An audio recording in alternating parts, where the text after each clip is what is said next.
here we are again, and we just had Gabe Camacho here with us, and we had some video footage that we took of several employees. We had a discussion with them, and these were very happy people. They enjoyed their job. They knew exactly what they were doing, and we talked about the unionization with them a little bit. And we want you to watch just maybe 4 or 5 minutes of this video, and we'll be right back. Thank you. Sure. So about 13 years I did like chemical manufacturing and packaging. Okay. We did a lot of nuclear industry stuff, and I did two years in seal assembly. So running the seal floor, assembly for mechanical seals. So what dragged you in? So I started my last job. I was a cleaner, doing the floors, kind of worked my way onto the floor. Yeah. Got into production and everything. I really like manufacturing. When you show somebody like a chemical product and they don't get excited, right? Like you have employees out there on the floor and you should tell them about a mechanical seal and how it's going to the Navy or going to do this. It's a seal. You pull out a pound of weed and you show it to one of the people on the floor. The way their face lights up and the enjoyment that they get, is honestly something that it's amazing. It's a miracle plant then. Graphics background. They like to find out, Ian, about everybody's background. I've asked everybody who works here because I find it intriguing. How is it that they ended up here working in the cannabis industry, coming from where they come from? Some people were Whole Foods, some people were chefs, some people were managers. What's your story? How did that happen with you? Well, I was in a company for 20 years and I got laid off. So that's a good reason. And then I was out of work for a while. Yep. And you just came. Yeah. Were you a designer? Yeah, I'm a graphics graphic marketing? designer. Yeah. Yes. What kind of what was it? Marketing? Well, I work for a frozen beverage company. Oh, okay. Yeah. And then they got bought out by a company in Beloit, Wisconsin. Okay. So we were with them for about 2 or 3 years, and then they started doing some trimming. So I want to ask you a question like I've asked everybody else. Sure. What is your background? And maybe just a little bit of a story because Sure. you're here.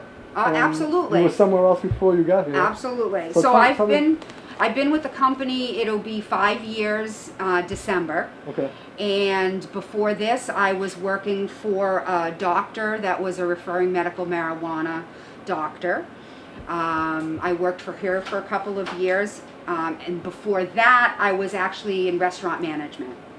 So. How did you get into the with the doctor? With the doctor. How So did that happen? what happened was the restaurant I was working at was closing, and I was getting a little older, and I was like, I'm tired of hustling for my money. Yeah. What can I do? My husband's like, Lisa, do something you love, right? What do you love? Well, I love cannabis, so let's do something with cannabis. There was a school in Natick called the Northeastern Institute of Cannabis at the time. Mm-hmm. I took the 12 courses there.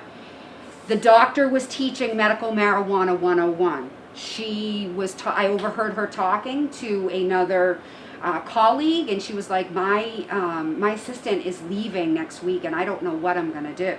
I had no experience being an assistant or anything, but I was out of work, had nothing to do. I approached her after class, and I said, listen, I don't have any experience, but I have time and I'm willing to learn. So she took me under her wing. I was with her for a few years. I ran her practice. I scheduled all the patients, did all the histories for them. We actually ended up moving the office from one place to another, so I orchestrated all that. I was a personal assistant. I did whatever she wanted me to do. What your background was? Yeah, I was actually a chef. You were a chef? Yeah, for about 10 years. Okay. Yeah. And how'd you get into this? It happened. I've always been interested in the field. Yeah. And actually the opportunity arose during the pandemic. You made your transition there. Yeah. I was sick of being bored, doing not much, just trying to look for something to do, and instead of going back to the restaurant, because it wasn't open yet, instead of waiting for them to actually open, I just opened my horizon, looked around, and I found that we were hiring here. You know what? We also asked you about your background and what you've done. So I want to ask you again about your background, what you've done, and where you came from initially, maybe you just give us a little information on that. So, my background in education is in political science and communications, such as what you're doing right now. Right. I'm a graduate of University of Denver in Colorado, and then I came back to New England, and what did I do? I did real estate for quite a few years with the family business. Then I taught languages, Spanish and Italian, Italian being my first language because I was born in Italy. Yes. We came here when I was 6. And then I stayed home and raised my boys. I have 2 sons. And then when they got older, it was probably in the about 2010, I started getting bored and I wanted to try something new.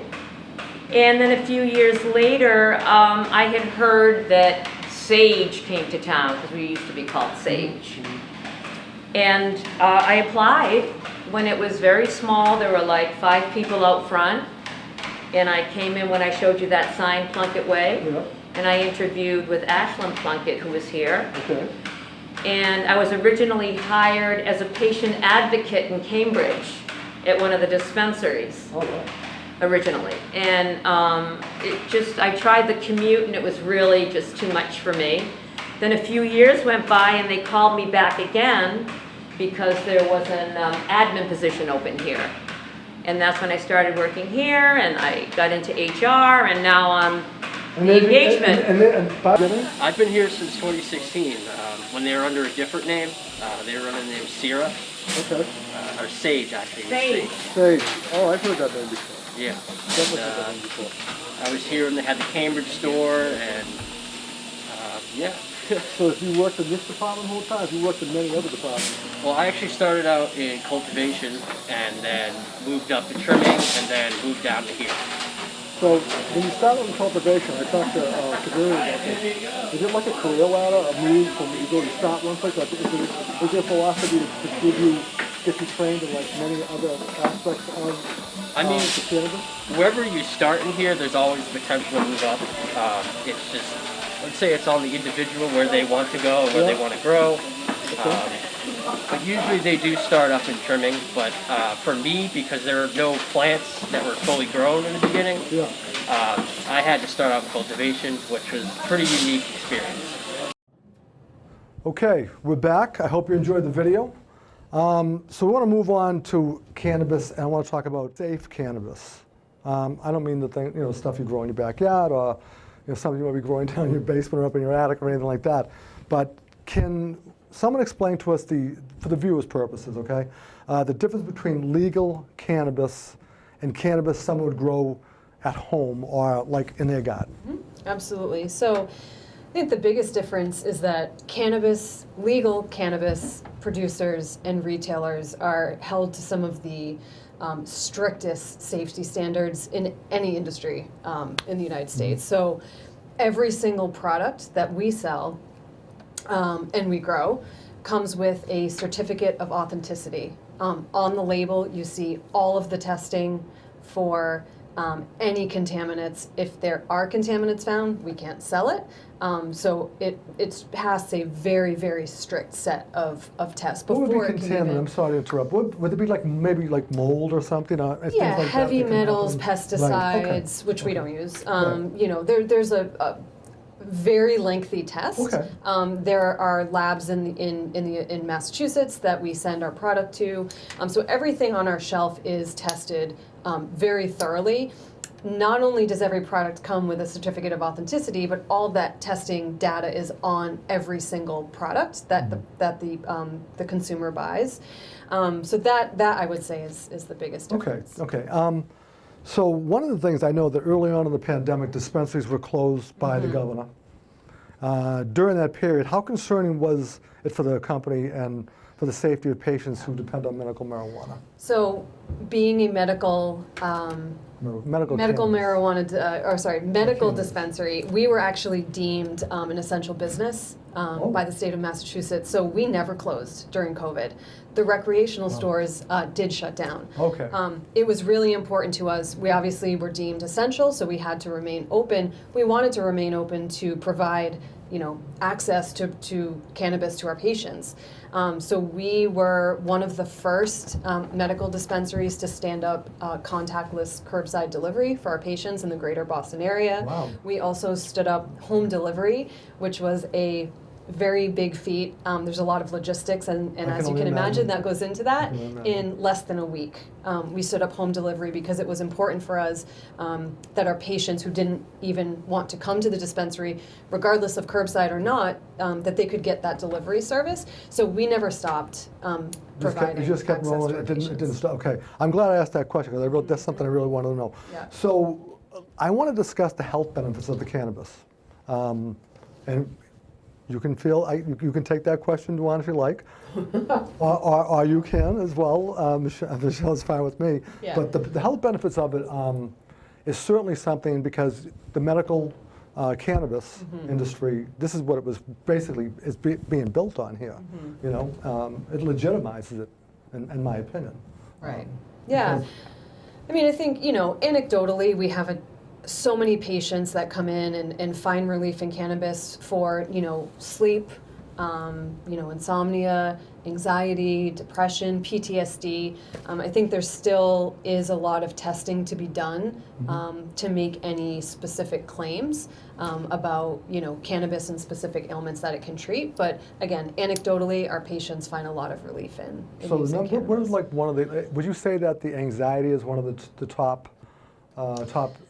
Yeah, reasons I for think, medical- especially in, times that we're living in now, cannabis provides a lot of relief to people who are feeling, Yeah. heightened anxiety and depression, especially, COVID, that's caused a lot of, Oh, anxiety absolutely. in everybody. So yeah, I think that's probably where people find the most relief, and also sleep, you know. Yeah, definitely. It's hard to get your brain to shut down No, I know. sometimes, and I know.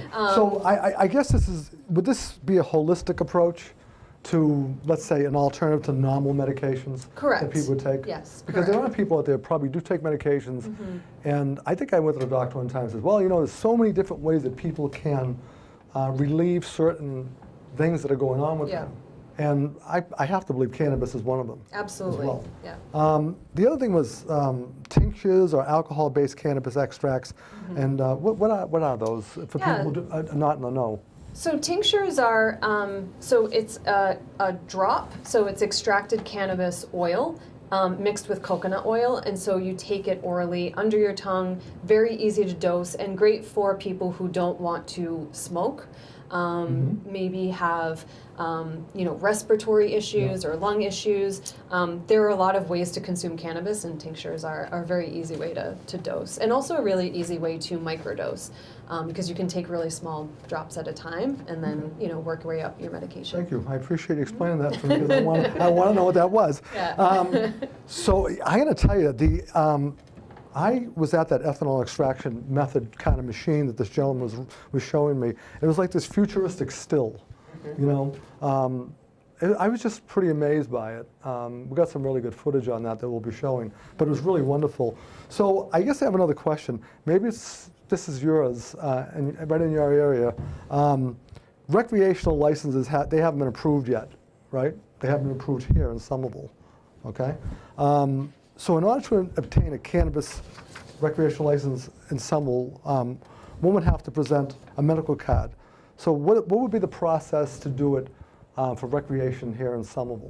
What is the process? What's the? So and Michelle could talk to you about getting a medical card. So if you're getting medical cannabis, if you're going to one of our stores today, Yeah. we have you have to have a medical card, and we have a process for Yeah. getting the medical card. Yeah, so that process is very easy. Okay. You just anyone can visit a cannabis doctor, and you just would go in, explain to them, why you're looking to use cannabis, what you're looking to relieve.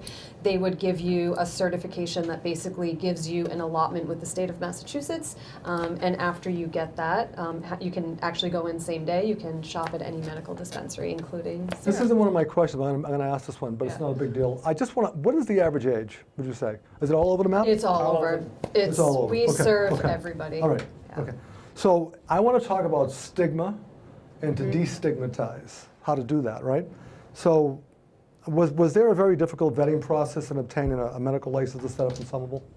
Was it difficult on a medical Well, I think there's a process. I think that with the medical license, of course, that predates kind of both of us.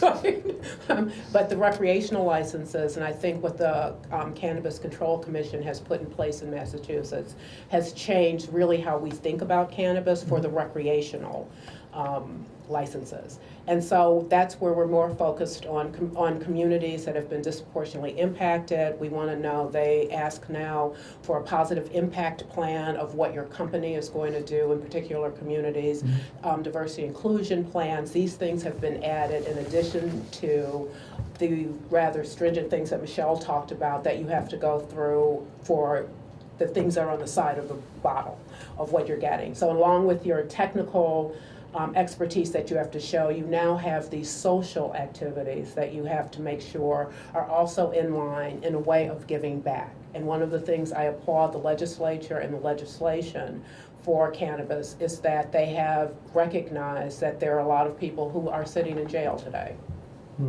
who are doing the same things that you can now make millions of dollars for doing.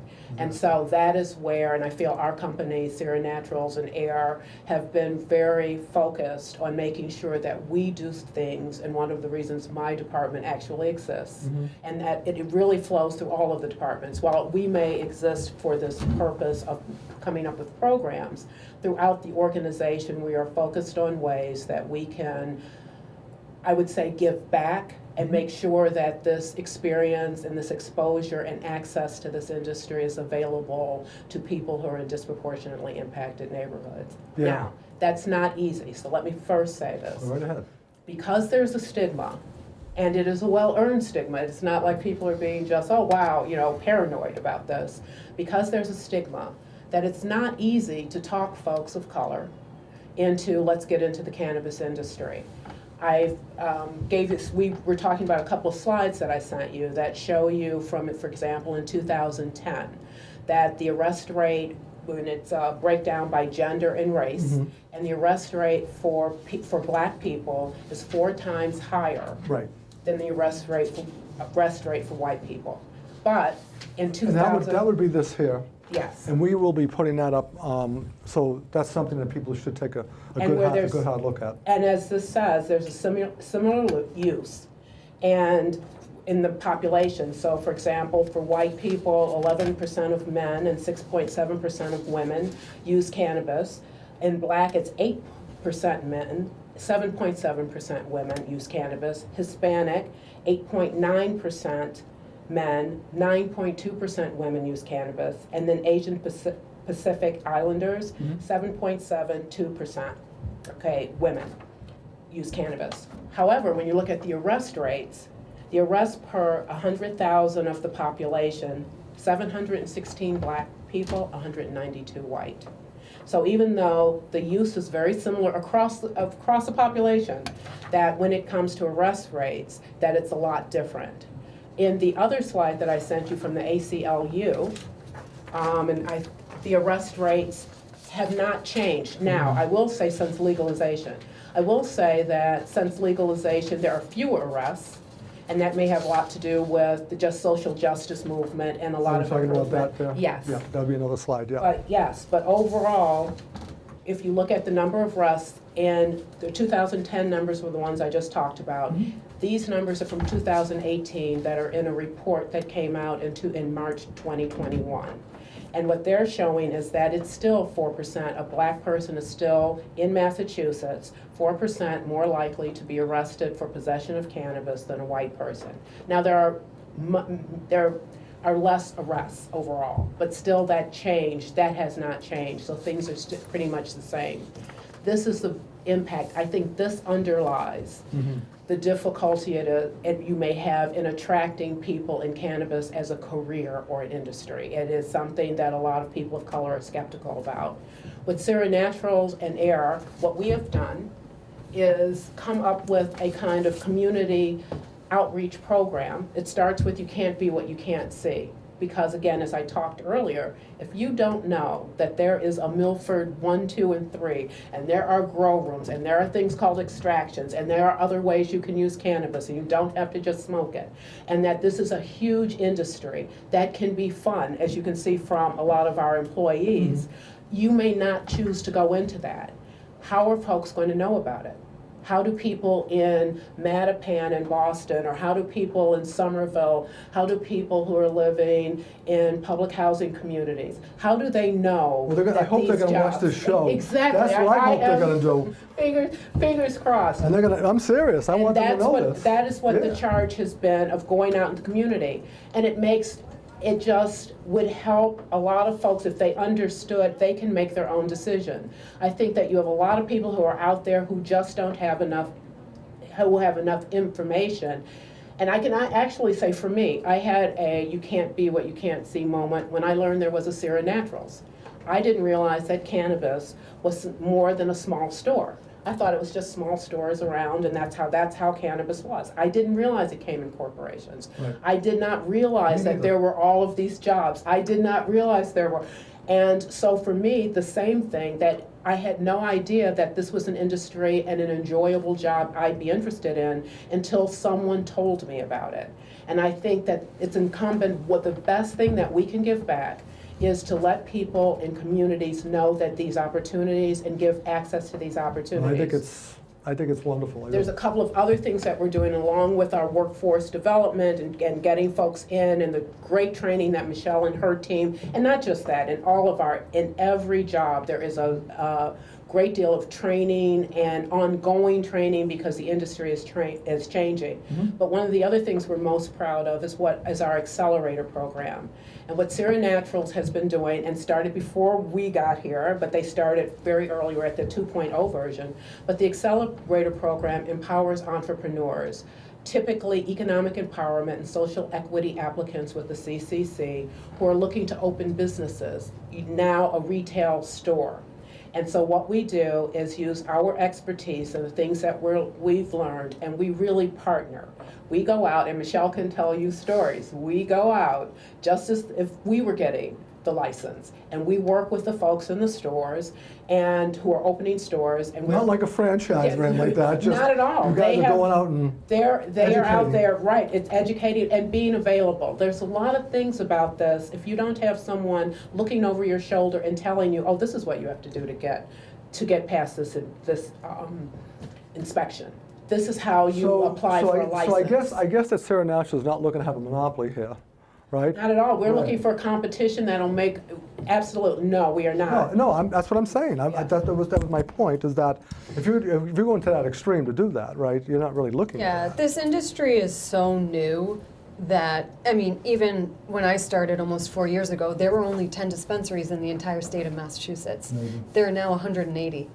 So I didn't have anyone to show me the ropes, learn from their mistakes. And so it's really important to us, as part of the accelerator program, as these economic empowerment applicants, go to open their stores, we want to guide them and show them the way so that they do have the opportunity to open without all of the headaches that we had when we didn't have anyone Well, you know what, to show when us. Dwan was talking about, we're talking about stigma, right? And we're talking about dispensaries, and we're talking about cannabis in neighborhoods and all of that. One of the things, I mean, how concerned are you? Because I wanted to address that part of it. How concerned?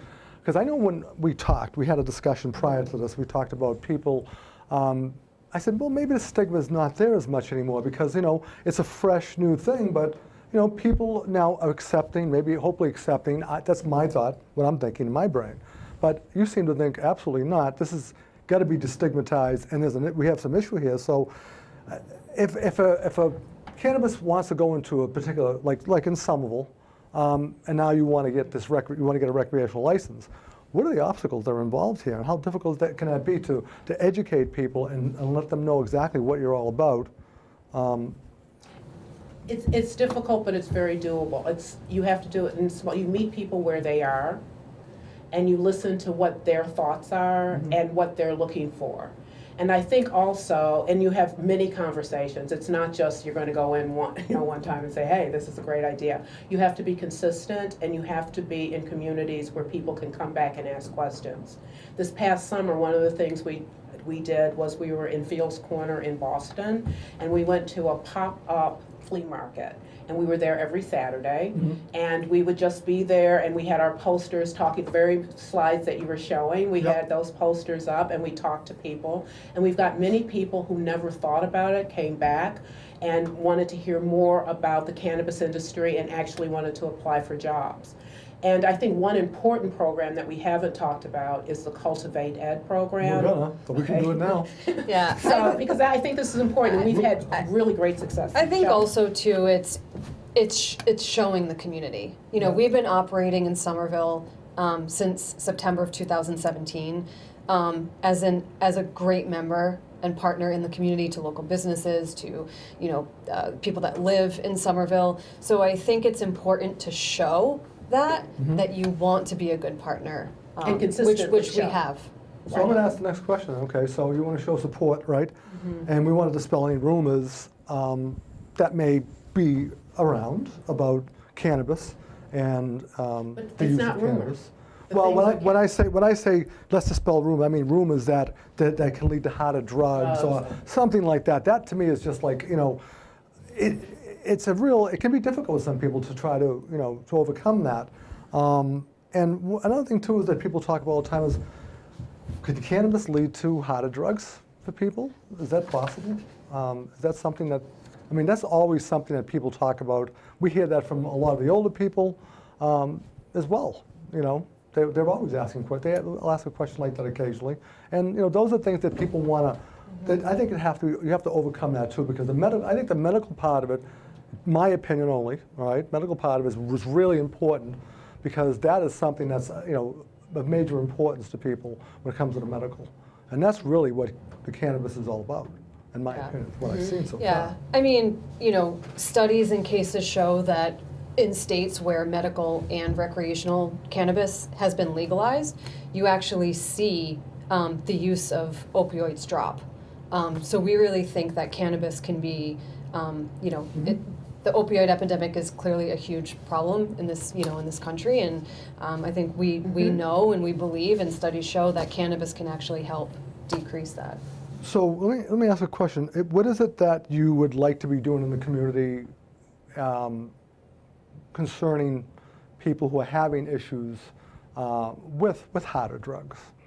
What can Sira Naturals do in the community to help people?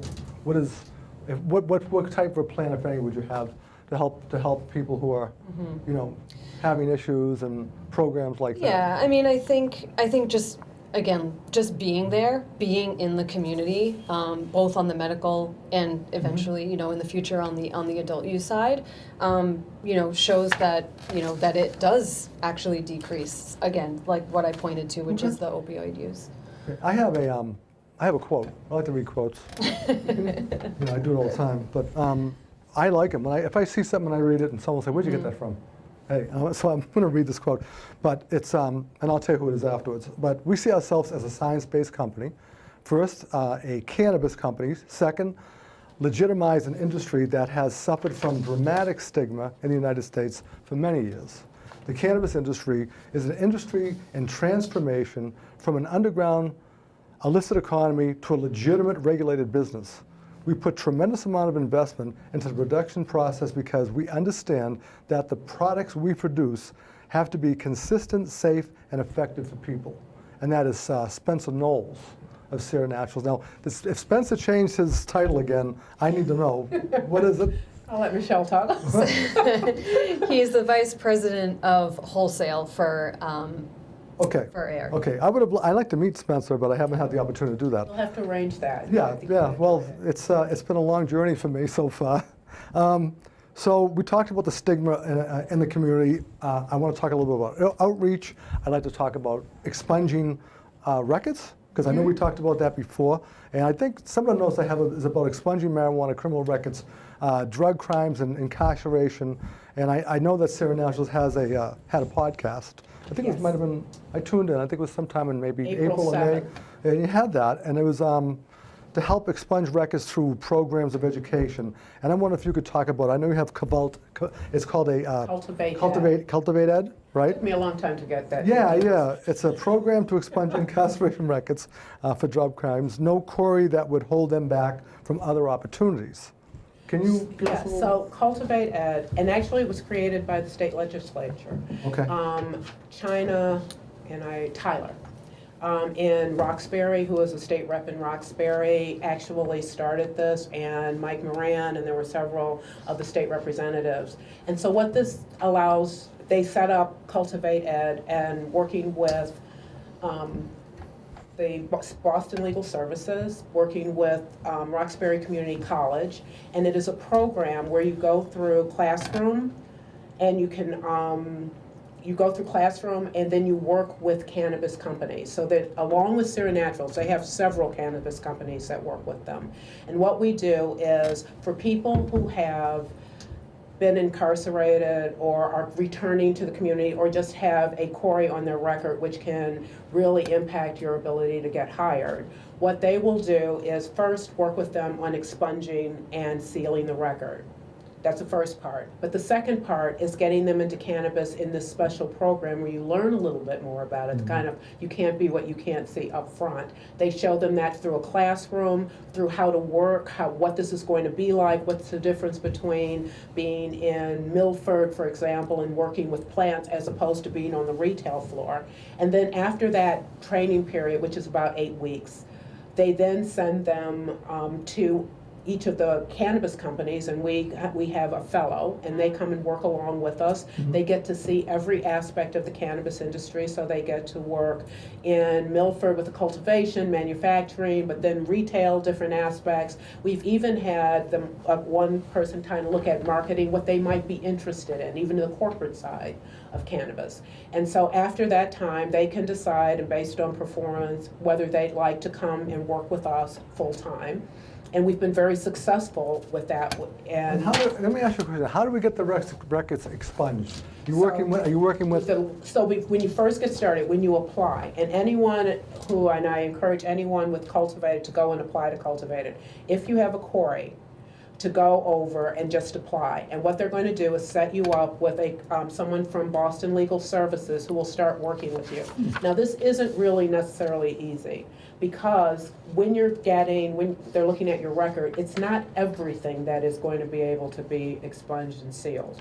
That's one of the things I think there's further advocacy needed on what types of offenses that they will expunge. But definitely possession of marijuana is one of the ones that if that's what you were, that's a query, then you have it. And you can have a query without ever having been in jail or have been incarcerated. You can have a query because you were arrested.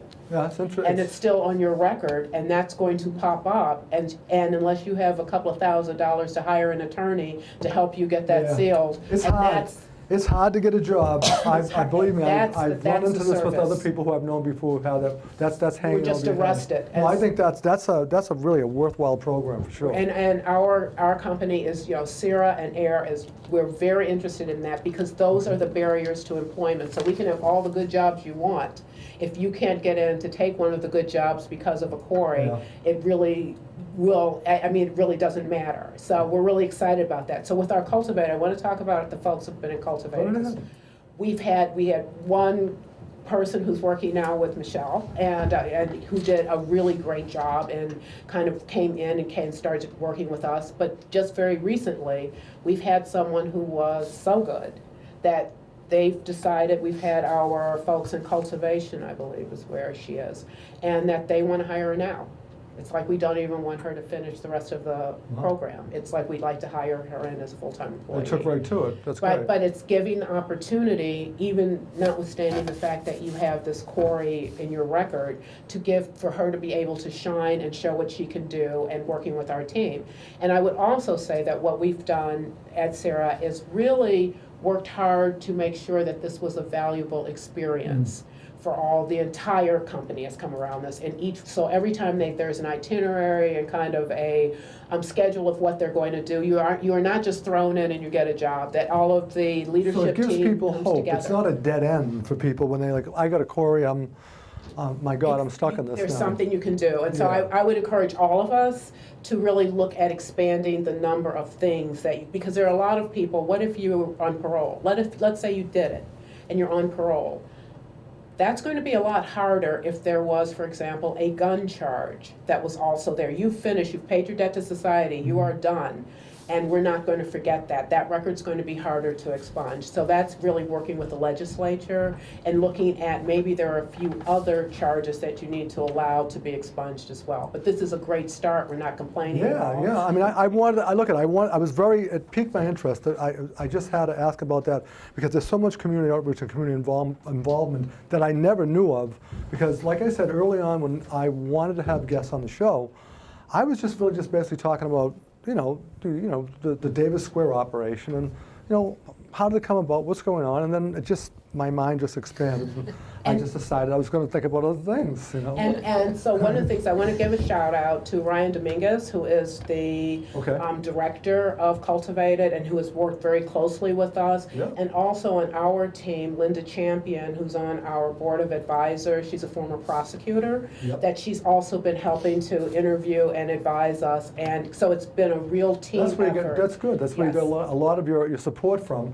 Would you like to plug somebody's I'll plug Sure. Shaitan, who was our Yeah, first fellow. I didn't want to. He made it through the Cultivated He's program, and fantastic. he now is a team member at our Somerville Shaitan location. Green, yes. Okay. All right. Well, we love to know all If of you're a this. medical patient, you'll come in. He might ring you up at the register or check you in. Well, I have a lot of medical problems, but I'm not quite there yet. So I want to talk about community outreach, okay, because we're on this subject now, and I just want to, just a little bit. So even before this historical 2020 year that we just passed the pandemic, in Somerville, unions and activists and groups have been advocating for what many believe must be put into place now, right now, okay, and even maybe a year ago, which is just basic rights. We're almost believing that these are basic rights. And so I'm going to name just a few of them, which would be apprenticeship programs, which is a major issue here. We want apprenticeship programs. We need a career ladder. And after seeing what Sira Naturals is doing right now and talking to some of the employees with all the different parts of Sira Naturals, they have a career ladder for sure. And you can work anywhere, skilled labor, right? I mean, affordable housing in the city of Somerville right here is something that is like everyone's talking about it. How do we get it? How do we make it work? Helping employees with child care. During the pandemic, if you had children, what were you going to do? How are you going to go to work? What are you going to do? And this has been so difficult for people, and it's something that really needs to be worked on. And we want to hire local through more diversity. Mm-hmm. That's really what we want to do in the city of Somerville. And I think that we're looking for an invested partner, right? This is what the city of Somerville is really all about, and that's probably part of the attraction to what's happening here. We're going to have a new mayor. Mm-hmm. We'll have many new city councilors. So what projects are in the community right now that you might be taking on, that you're thinking of taking on the city of Somerville right now? So one of our biggest partners, and right across the street, as a matter of fact, is the Community Action Agency of Somerville. Okay. And what we've done with them is, it's a slow partnership actually that's growing, and when we look at housing and childcare. So I don't know if you're familiar with a lot of the work that they do. David Gibbs does over there with that team. I know who he is. Right, and so I met him one of the before. Great things, guy. great guy. Yep. And so one of the things, the way we met them was in December 2019. They were having a auction, and they were trying to make up the difference. The city had given them a grant for a housing counselor, and the grant was $50,000, but the job was $67,000. So what the cast was doing, and this is how I kind of met all of them, is they had sent around flyers and all that we're going to have this event, and that you could go on and buy auctioned items. Mm-hmm. And so we attended, and while we were there, when we understood, once I met with David and I kind of understood the difference, I came back to our team and said, well, this is exactly the type of work the housing counselor would do. Things, it's very funny, it was 2019. Things if you were getting evicted, things if you were food insecure, little did we know when this exactly. would be. And so our leadership team was like, I think we should do the $17,000 with this 3-year grant. that I think that we should make up the difference for 3 years. And so that's how we kind of met them. So And that who was the knew that first you were going to be thing. ahead of the curve at that particular point Exactly, in time? and who Nobody- knew we'd have, following that, and I have some statistics I can show of what that money did with that one housing counselor, they have 3. But by adding that counselor, how many people in Somerville were actually helped Sure. from that? And I would love to kind of go over Absolutely, that go ahead. information. I It's know, a I know, long- I it's a know, I know list. David from Cass. They have a wonderful program over there. So with this one counselor, what Yep. we did was, there were 43 Somerville residents, 17 households have increased their net worth. This is primarily through enrollment in public benefits, that they helped them get enrolled. 20 residents, 8 households have obtained safe and affordable housing. 65 residents, 22 households have avoided eviction. And this is 13 residents, 5 households have increased their food security. So that was one donation over in $17,000 a year over, I think our last payment is this year. We're hoping that they ask for the grant again, and we would certainly continue with that donation. So in addition to that, one of the things that Sira's also done with them was the Somerville Care. So then all of a sudden COVID hits. So now we have the COVID fund. And I can first say, with cannabis money, let me throw this out here, there are very few organizations, because they fear losing federal funding, who are willing to take cannabis money as a donation. So I'll throw that out there. Yes. So I'm really glad that Yes, they I'm glad, are yeah. one of them. Right. And so, but in addition to that, one of the things we've done once our recreational store opens is also pledged to CAS $50,000 a year. In addition to what we've done, $50,000 a year over the next 3 years to CAS for operations, whatever they choose or see fit to do with that, so they can keep the doors open. Because of COVID, you have now a lot of money going out and they're doing a lot of things, but how do they keep their operations?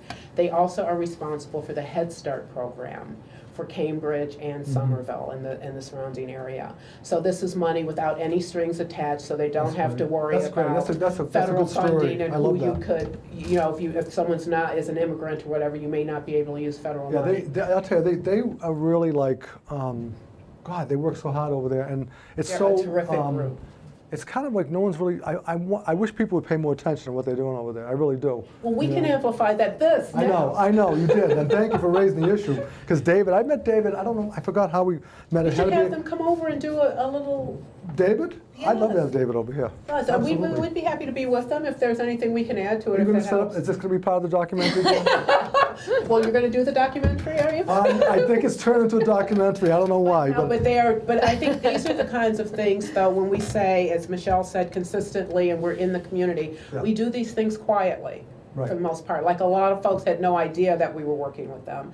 And part of that is certainly for the anonymity that you want to have a lot of times with just donations. But secondly, it is to give them a lot of room to just flourish. And so this is more about what we can do in the community, because if we're trying to get workers here, we have to make sure barriers like childcare, that people are not worried about food, housing, and childcare, or transportation being another one. Right. If you're worried about that, you're not really focused on how well you're going to do on a job. And so that is kind of underlying our contributions, those things that go a long way.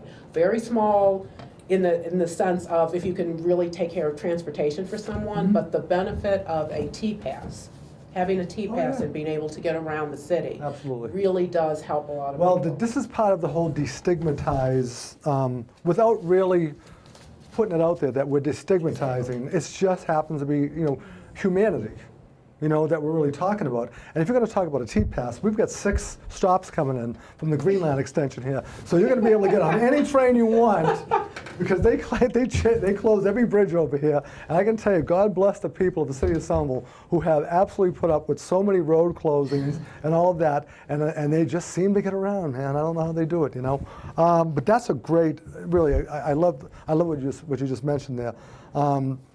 Why? I guess I was going to ask a question. Who am I going to compare Sira Naturals to? But I really don't want to do that, because there is other people in the city of Somerville, other cannabis shops that set up. But what, in a small little brief statement, what separates Sira from other cannabis companies, do you think, Michelle? I think our obviously all of our community engagement and the things that we do, everything that Dwan just mentioned, our accelerator program, you know, the fact that we were the first cannabis company in the state of Massachusetts to voluntarily unionize. And on top of that, our quality of our product and the quality of our service and our Thank you. stores. How about you? What do you think, Dwan?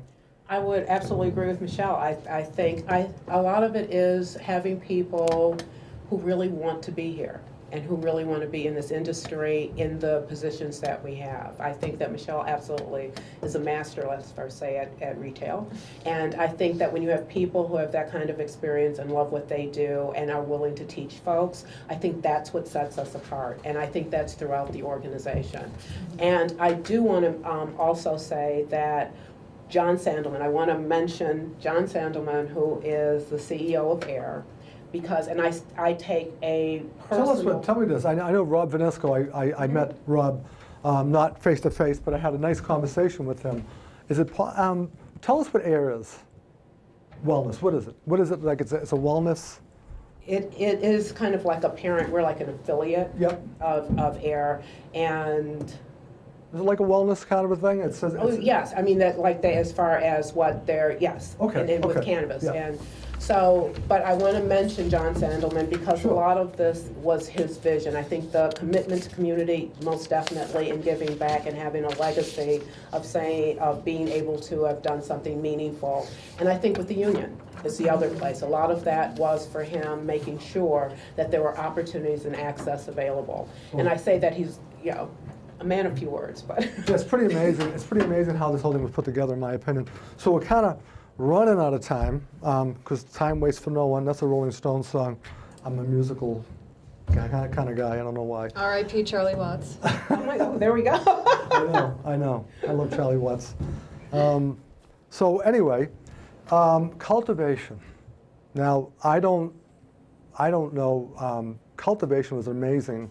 Brian's sitting here with me right now, and Brian, I mean, I'm not going to ask you a question. You can answer if you want to, but. How amazed were you with this cultivation and what you saw? Did you find it to be like more than you thought you were going to see, or was it? As was mentioned earlier about, in many cases, you just assumed it was a very cottagey industry, and then you go there, and this is this is industry writ large. Yeah. I mean, it doesn't get more industrial than that as far as the. It was daunting, in a sense. It really was. And I think one of the things was, I'm going to show a video in a second here, but when we opened the door to the mother room or to one of these growing rooms, The light? The light, it was like Poltergeist. It was like that movie. I was expecting this huge whisk of air to just blow me back against the wall, you know, but it was like, I never imagined it was such, it actually was really a thing of beauty if you look at them. The way these plants were grown, right? The buds and the care and the narrative that these workers had about how they take care of them, and it's just, I was just blown away by the whole thing. I know you were too, Brian. You know, you had the facility was immaculate. Yeah. I mean, it rivals the best hospitals as far as. Yeah. I mean, just the cleanliness, the amount of light, and it was stunning. Yep. We had to put the hairnet on, do the whole thing, and make sure. So I'm going to show a quick video on the cultivation. And just a little bit of it for a couple of minutes. I want to just take a quick look. Hello, Somerville. My name is Ed Halloran, and yes, we have arrived in Milford at Sira Naturals. This here, what you're looking at behind me, is called M3. It's a new development for the Sira Naturals Cannabis building. It's 100,000 square feet. Pretty amazing. So. Me and Brian Zip and Jude Sylvain have just witnessed something that it was really, for us, it was futuristic. It was something that I don't think that we've expected to see. Pretty amazing place. And one of the things I want to say is that we're in beautiful Milford right now. Sira Naturals has a dispensary. They have one out in Davis Square. We'll be showing you that during this show as well. Sira Naturals it operates in Massachusetts as a registered marijuana dispensary supported by one of the state's most sophisticated cannabis manufacturing facility. Sira Naturals set up shop in Somerville back in 2020. And we're getting a tour from its cultivation to its final product as it benefits legal cannabis, which are many, I can tell you that. And when I first approached the representatives of Sira Naturals back in 2020, I was at a Several Stands Together meeting. And it was really, for me, it wasn't so much about the cannabis, but it was more about the unionism that I was incredibly interested in, because I'm a 60s child, born in the 50s. I remember what it was like back then, and the attempts to get, cannabis, marijuana legal, and the government was not in favor of it, and it's taken years and years and years to get that done, and it's been done, and now it's been done to the point where we're talking about legal, clean cannabis used for many different health concerns as well. So we're excited, we're very excited to be here, and it took a long time. So I believe it was November of 2016, there was an election in Massachusetts where voters passed a ballot initiative question 4, making recreational cannabis legal in the state, and the provisions for home use and cultivation went into effect in December 15th of 2016. One of the founders was, and here's a statement, Sira Naturals, founded and in a statement as the largest cannabis union that is, and that's why we're here to talk about unions, in the country, we believe that United Service Food Workers will be a strong partner in paving the way for a new generation of union agreements that reflect the importance of a strong and independent labor force in cannabis. That was November 22nd, 2019.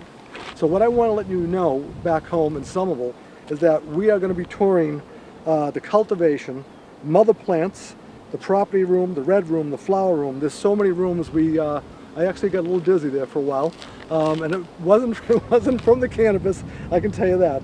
So the amazing part of how many types of cannabis were extracted from just one plant, it's really a miracle. And we are going to give you a very good show. We're going to show you most of the clips you're going to see were done by Brian Zipp and also by Jules Sylvain. I want to thank you all very much. Enjoy the show. Enjoy the show. In unity is strength. Thank you. Okay, so if you can explain just like what we're looking at. Okay, so Dustin is packing 8s. Right now he's working on a strain called Wedding Cake. And so this particular strain, they have small buds. I mean, they call this an A-bud. A-bud. But that's just the type of plant it produces. Okay. So right now he's picking out the best buds to put in the 8s. Okay. And then anything smaller than that, we're just gonna set aside and we put in a different container. And then they're called Nantucket? Yeah, they're called Nantucket nuggets. Yeah, we sell them in quarters. Okay. Yeah, okay. so these are 8s, and then the smaller buds we put in quarters. Okay. Yeah. I'd like to know where the names come from. I want to find out what's... Yeah, I don't The know names who's are the very cool. mastermind. Yeah, this is called Do-si-do. Do-si-do? Do-si-do. Okay. Okay, they're usually bigger buds. They are bigger, yeah. Yeah. So she's picking out all the best. So, all right, so we have Courtney. Hi, She's Courtney. working on concentrates. Thank I you think for- she's working on moon rocks. Yeah, moon rocks. Yeah. Sativa. What's it called? Moon rocks. Moon rocks. It's a bud covered with, Liam has them out of okay, hang on. Yeah, let's go over here. Soaked in oil and rolled in heat. Soaked in oil. All right, so this is what we call moon rocks. Okay. The bud is soaked in oil and then it's rolled into the heat. Wow. Okay. I know. It's very creative. It's new. Yeah, it is Cool. creative. Looks like that. People like it. That's another...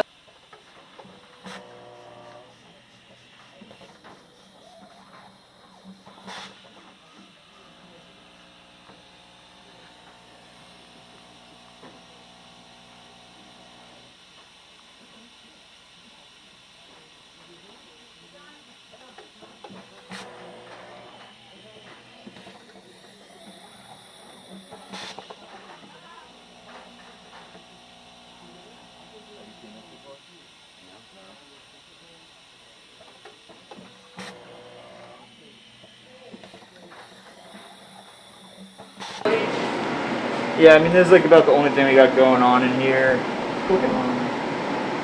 Yeah, just So that's Shatter. It's a dabbable concentrate. That's probably 80 to 85% THC, pretty potent. That's up there. It's up there. That's up there. Yeah, it's up there. So How is this processed? Just a brief yeah, for sure. So again, vacuum. This is just a vacuum. It's called a vacuum oven. So it hooks up to another vacuum over there. You know, we can pull a very deep vacuum. You can see it's like 3.1 torr. That's basically just space. And then we use heat, and basically what's going on here is you'll take your oil from that room next door, pour it into a very thin, thin layer to increase that surface area, and then you just pull the last remaining bit of ethanol that's out of there, and it turns it into a, it's called Shatter because it breaks. It's sort of like a glass. Sort of like peanut butter. Yeah, sure. I mean that's inconsistency, right? It's got a nice crack to it when it comes out. Yeah, so when it comes out, it's warm. It's a little bit bendy, but yeah, when it gets down to room temp or something like that, it's almost glass-like. So. I'm sure that's a top seller as well. It is. It's a very popular one. Yeah. What is it called again? Shatter. Shatter. Because it shatters. Yeah, exactly. So. You know, the Rolling Stones have a song called Shatter. maybe they're using this. I don't know. So, what's going on over here is just we've got cannabis oil and ethanol. So we dissolve the cannabis oil in ethanol using this device. We then get the solution. We put it into what's called a rotovap. Excuse me, I should just be a little bit deeper over here. Thank you.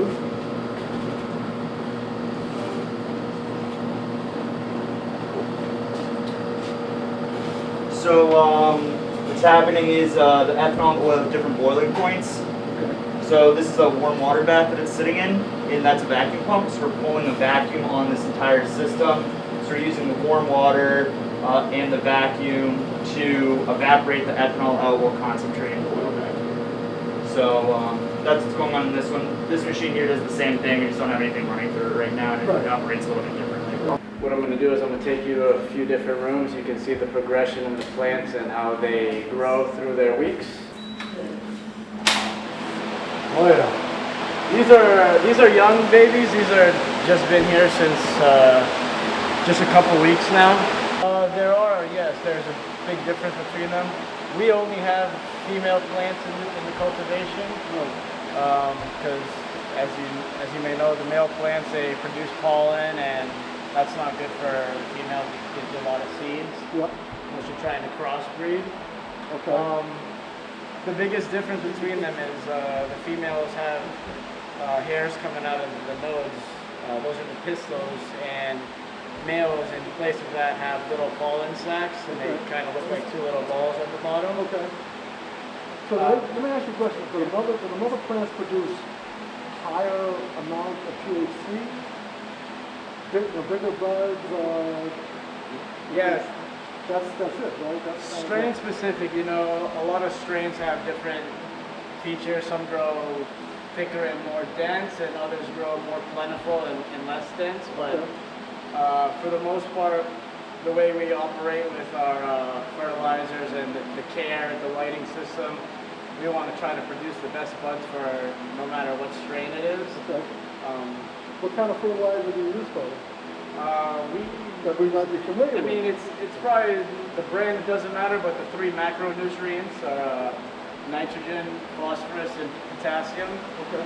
And depending on where they are in the cycle, you give them a little bit more and a little bit less of the certain nutrients.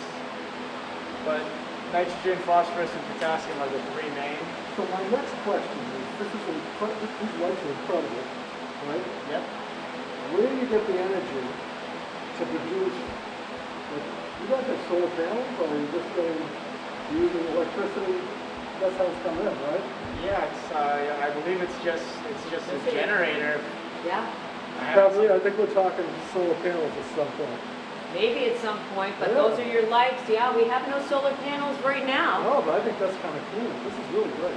So these bulbs are HPS bulbs, high pressure sodium. Yeah. They emit the bright orange and red lights that the flowering plants love. So it gets hot in there, but it's to their benefit because. How hot is it in there, by the way? The younger they are, the higher the temperature is, but it ranges between 75 and 79, and then the older they get, the cooler it gets, to lower 70s. How about hydration? Hydration, these get watered every day. While the lights are on, these lights are on for 12 hours. They get watered 8 times, once every hour. And in the last 4 hours, it's their dry down period. So overnight that they can use all the water and let it go. So this is the baby plants. These are the babies, so right across the way. Got it. What we start to do at a certain point in here is we do what's called defoliating the plants, and that is removing the big fan leaves from the canopy so that equal light and airflow can be emitted throughout the plants. Okay. And if there's less fan leaves on the plants, that means more nutrients are being circulated to the buds, and that way they're able to gain more nutrients instead of having a bunch of fan leaves sucking the nutrients. How old are these plants about? These plants are like 3.5 weeks. 3.5 weeks? 3.5 to 4 weeks. They've been in this room for 3.5 to 4 weeks, but we have another section in this apartment in the veg room where plants can stay up to 30 to 40 days, depending on their rooting cycle. So from the time they, let's see, 5 and 4 was just finished. Yeah. And then to get over here to, this is 3? Yeah. What is the time between those two? So from the time you begin with the plant until it matures totally? Totally. So it's an 8-week process. We have 8 rooms in this building, so every week a room is being harvested. Every week is being reset to, you see the younger plants. And yeah, it's just a continuous production flow of harvesting, resetting, and continuing the clone process. And we'll take you further down the hallway so you can see the youngest plants and see where they come from. Okay. Yep. So these are the infants? Yeah, these are the babies. Yeah, we take cuttings from the moms in the mom room over there. This is kind of a new system, kind of plugging them in individually. But these stay in these trays for about 3 weeks. And then they move over to this prop table, where they stay here for about 2 weeks. Yep. And they root up, or they root down, and they grow up. Yep. And then we tag them. And then after that, now they're tagged, what are they tagged with? Are they tagged with these different strains, different types of plants? Or? they're kind of grouped by strain, but every plant needs to have one of these metric tags. I asked that question before. Are these grown from seedlings or just cut? No, these are taken from mom plants. From mom plants, just cut them off. Okay. Just cut off the tip of the branch, put it in the rock wool, and it turns into a full-grown plant. Amazing. So how do you get different types of strains? Just because of different plants that you have in the other rooms, where we were just, I think we were in 4 or 3, whichever one we were in. Yep. So you actually clip off of that. Well, not from there. We have like a dedicated mom room, which I can also show you. Okay, okay. We have like a new strain come in. Our head grower will order a seed, or a couple seeds, try them out, and then maybe crossbreed them also, see which one comes out the best. Tell me exactly what it is we're looking at, and if these different types of plants. It's about 1 or 2 of each strain that we grow in this room. We have some older moms in the back here, and then we have some younger ones here. We switch them out every couple of weeks just to keep it fresh and the clones come out nice. So for instance, I see the very large one against the wall right over here. Yep. How old is that thing? About. Maybe about a month. That one right there? Yeah. Well, a bit more than a month. First it shot so fast. You don't really see the kind of, really the size of that. It's almost like a tree. The leaves on it, it's really big. Yeah. Really, really big. All right, so you take the clippers off the bee. Yep. This is what really makes it grow. When you show it to the old one, they have a smaller plants that you're looking off. Yep. Perfect.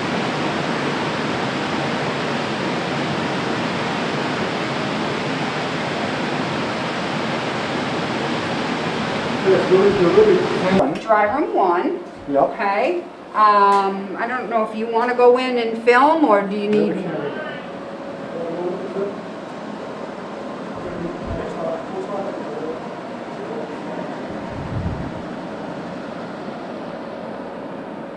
This is the trim room. So we have it set up for all the trimmers to sit. And this is where we manicure all the product. I know something happened during the pandemic where a lot of cannabis stores were closed. Yes. And some people will have to go out and maybe get it out in the street. Yes. And that's a concern. Absolutely. And the reason why that concern is why? Because there's no testing done on product that is grown in the black market. Okay. Or privately. Okay. Some people do test their product, but a lot of people that sell it on the side just grow it for their Right. home use. Right. They could have pests in there, they could have mold, mildew, heavy metals. Not properly cultivated. Exactly, Yeah, got exactly. it. That's the biggest one. Yes. That's what I found really important because Dan Adams, who is he's a cannabis writer for the Boston Globe. Oh, okay. And he wrote a bunch of articles, and I was reading some things on that. Yeah. And I found it very interesting. Absolutely. Yeah. All right, so this is the product that went through the trimmer. And this, you can come right in The on trimmer is that. the machine we saw. The in machine, other yeah. And that's how that comes out. one. Now, is that like the largest one that they have that they come out of? No, we have bigger ones. Okay. We do. The settings, I meant. Oh, the settings. Yeah. Yeah, this is a smaller one. Okay. We have buds that come out this big on different strains. We try not to leave them so big for the purpose of mold. This is a plant. Right. You know, it has issues, you know, it's not going to be perfect. Right. So what we do when we're trimming and we're inspecting the cannabis is we break it down so that we can see inside of it if it has any mold or mildew or things like that. Because we don't want to sell bad product. No. You know? That's why I asked you about the difference Yes. between buying it somewhere else Absolutely. and buying it from a place like Sira Right. Naturals. One of the biggest things that we here at Sira do is we're quality driven. Right. So if some of the trimmers don't feel comfortable with the product that they're seeing, we automatically put it to extractions. I want everybody to feel comfortable that they're putting the best quality forward. Okay. We are medical first. Right. I believe this is medicine. First and foremost. Right? Yeah. This is medicine for me, right? And I want to make sure we have the cleanest and best product available. Really no different than any other pharmaceutical company, maybe? No different at all. Right. No different at all. What are some of the standards? That might be too technical of a question, too broad of a question. Standards, meaning... Standards meaning like what you have to follow? Yeah, we have lots of standards we have to follow. Maybe just a couple major ones. You know, we have to track everything from seed to sale, so we weigh everything at every step, different steps we take. We have to be compliant in the system. We use the metric system for Massachusetts. All cannabis companies in Massachusetts have Weights and measures? Yes. Yeah, got it. Yep, so that we follow that. Thank you.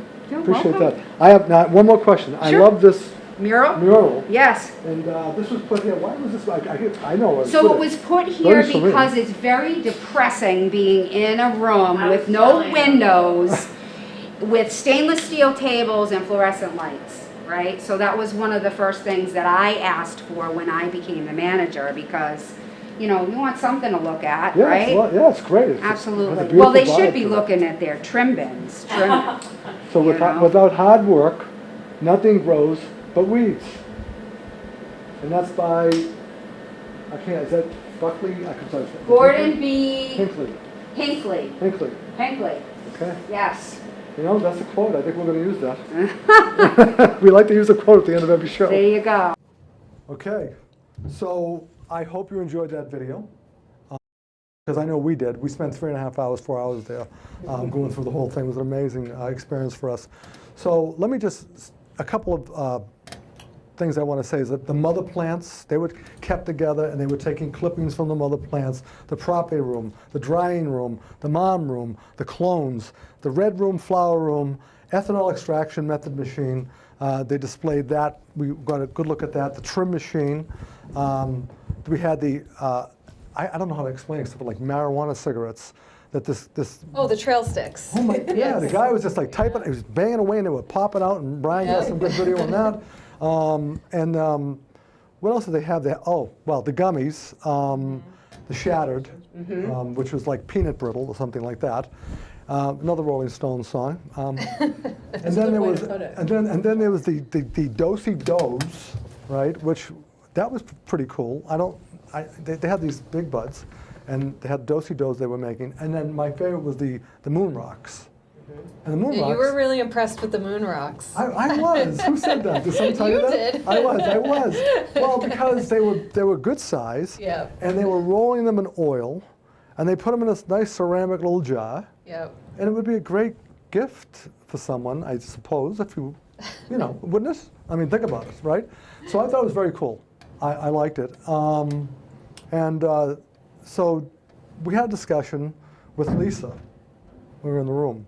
And she was really interesting, had an interesting story about her background, working in another job in a hotel. And then I think she ended up eventually working for a doctor who was a medical marijuana doctor and all of that. And she did a little bit of that. And then it just kind of led her into down this road. And it was for me, it was amazing, amazing story. And then we're in the trim room. I think it's the trim room. Brian can tell me is where the mural was, right? And I always love quotes because they just kind of resonate, they stick with me. So there was this, I asked her what was going on with that, and she says, well, we're all in here and we're doing our work, and I wanted something, and it was like something, and I said to myself, the first thing I want as manager, I want a mural, because we don't have windows, because of, the facility, whatever. And she wanted to have that mural. And the mural's beautiful, by the way. And I think we show that as well. And then it said, there was a quote that said, without hard work, nothing grows but weeds. And that was by Gordon B. Hinckley. And Gordon B. Hinckley was the president of the 7th president of the Latter-day Saints. I looked that up. I didn't know that. So tell me a little bit about the cultivation end of it. And because you've been in that facility. Oh, yes. And you've seen how the effort that people put into that. Yeah. And what, I mean, it's really amazing. So just give me a little bit about. I think for, like, as I said, it all starts with the plant, right? So that's why we're here. Yep.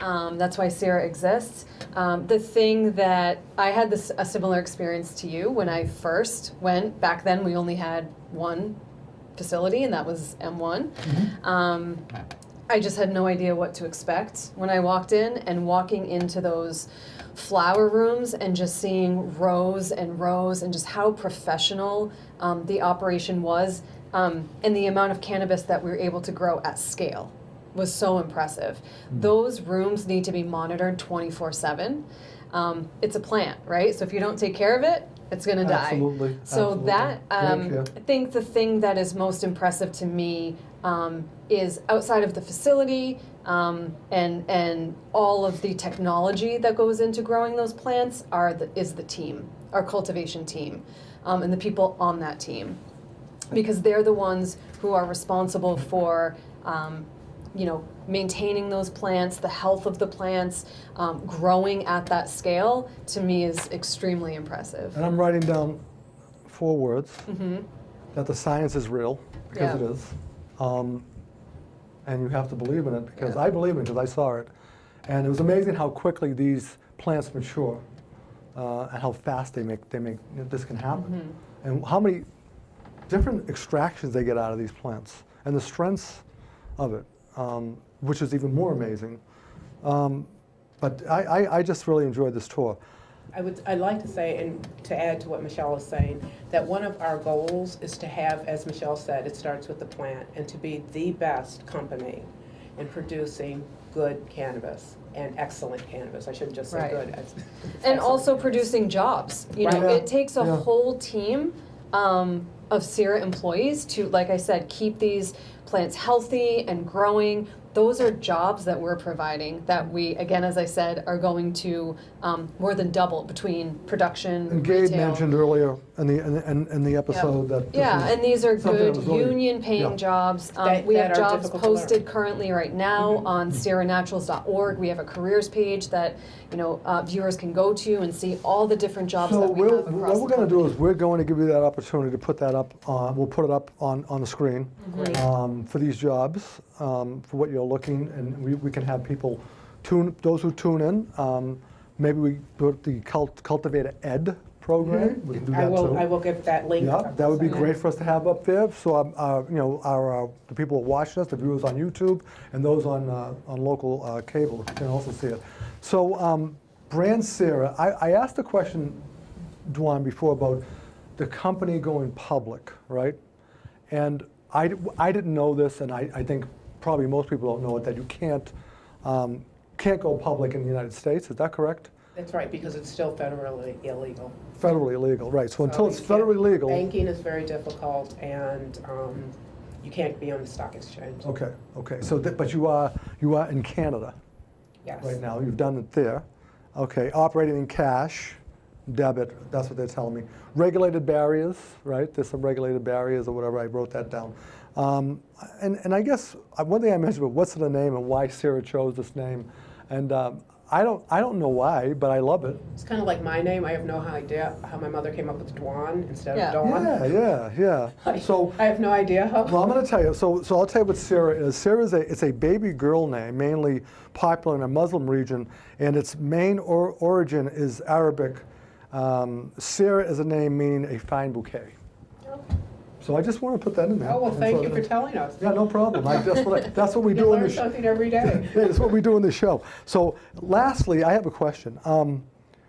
We had a Olympic sprinter who was suspended for 30 days during the Olympics, Sha'Carri Richardson.